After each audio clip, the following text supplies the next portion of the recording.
So I decided to put my name in the ring for one of the new Silverado EV pickup trucks. And I want to talk about that very briefly. So everybody knows that gas prices have gotten ridiculous now.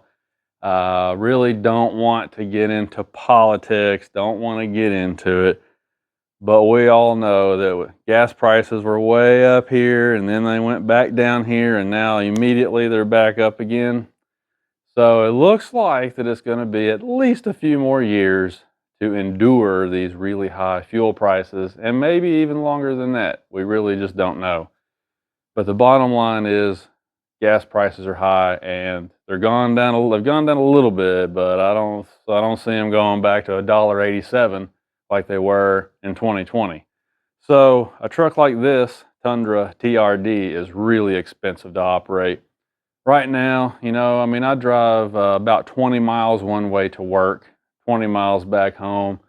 And then your typical running around town, going to get dinner or taking your kid somewhere or, going to church on Sunday, going out to get something, at the hardware store or whatever the case might be. You do a little bit of extra driving around during the week and the weekends. So, I'm going through about 1,500 miles per month, which is pretty typical, what most guys probably do.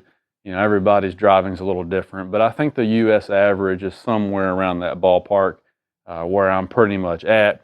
And right now, at $3 and about 70 cents a gallon, I'm going through $400 per month in gasoline for this truck. Now, that's not counting the gas that I've got to buy for the lawnmower and the weed trimmers and the ATVs and all that stuff. So I spend a lot of money on gas every month, several $100s a month on gas. It's almost like having another payment. And long story short, I've always been like I said in that last video, I've been an opponent of EVs because I've never really felt like the value is there. But now that we're at this point where gasoline is so expensive and it doesn't look like it's going down anytime soon, I'm really starting to think about this a little bit more. The wheels are starting to turn, and also technology has advanced a lot, and we've still got a long way to go. Don't get me wrong, but it's advanced a whole lot. And so these new electric pickup trucks that are coming out right now, the Lightning is coming out. They're rolling those down the production line, I think this week, actually. The Silverado EV is coming next year. They're going to be producing those probably the end of this year. And then Ram has said that at the LA Auto Show this year, which I think is at the end of summer or maybe early fall of this year, they're going to announce their EV pickup truck. So we've got these electric trucks coming, and all of them have anywhere from 230 to 400 or more miles of range. And once you get to that 400 mark, like where the Silverado EV pickup truck is, at that point I think it becomes a viable option because like a truck like this Tundra has about a 400-mile range, so that's kind of what we're used to. Now you can get trucks that have more range than that. The Ram EcoDiesel with the 321 axle gears and the large fuel tank that's an option can go 900 or almost 1,000 miles on a tank. So, but most of these trucks are around 400 miles of range. So if you can have an electric truck that has the same range as your gas truck, then it becomes a pretty viable option.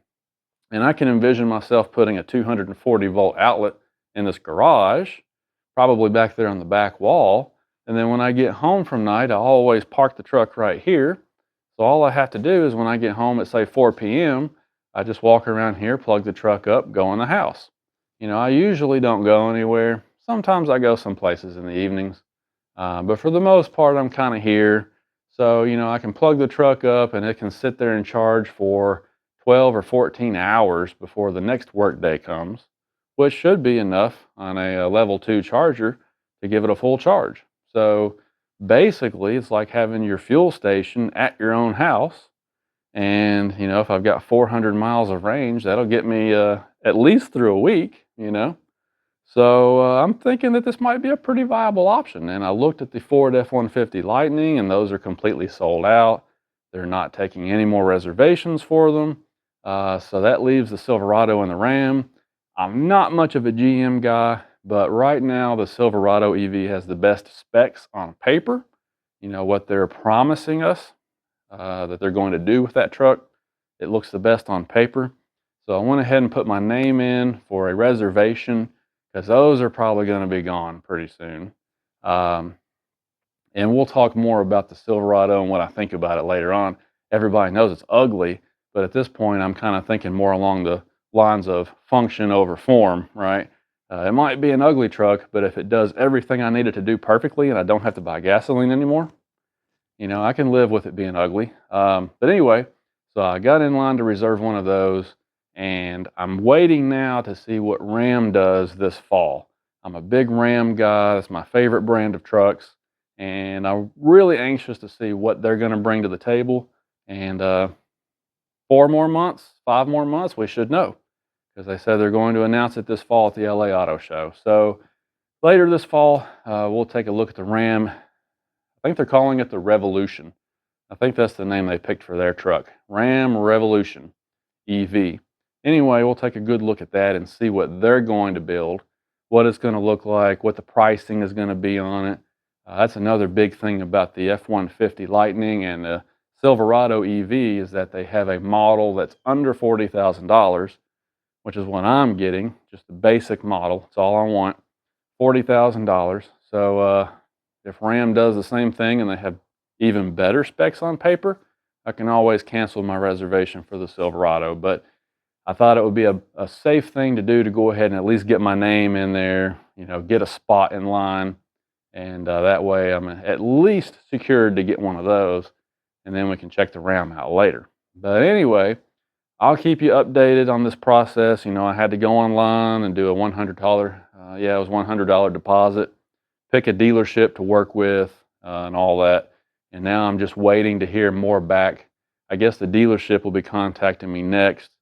So along the way, you know, as we go through this process, you know, I'll kind of keep you updated and let you know how things are going and how we're moving from step to step. Any information I can get on the Silverado EV, I'll pass along to you. And I've got a cat here nipping at my heels, so I guess she's hungry and ready to go eat. You ready to go eat, Nimbus? I kind of am too. So anyway, it's going to be cool. I can't wait. It's going to be completely different than what I'm used to. I'm just a country boy from Kentucky. I grew up on gasoline and diesel. I've never been one of these guys that's like ahead of the curve. I'm very slow to adapt, you know. I kind of like what I like. I like what I'm used to. But I decided that I'm sick of paying 400 and something dollars a month for gasoline. So I'm going to give one of these things a try. And in the process, I can show you guys what I think about it and how it compares to traditional trucks that we're all used to. It's going to be fun. It's going to be informative. Stay with us, and thanks for watching.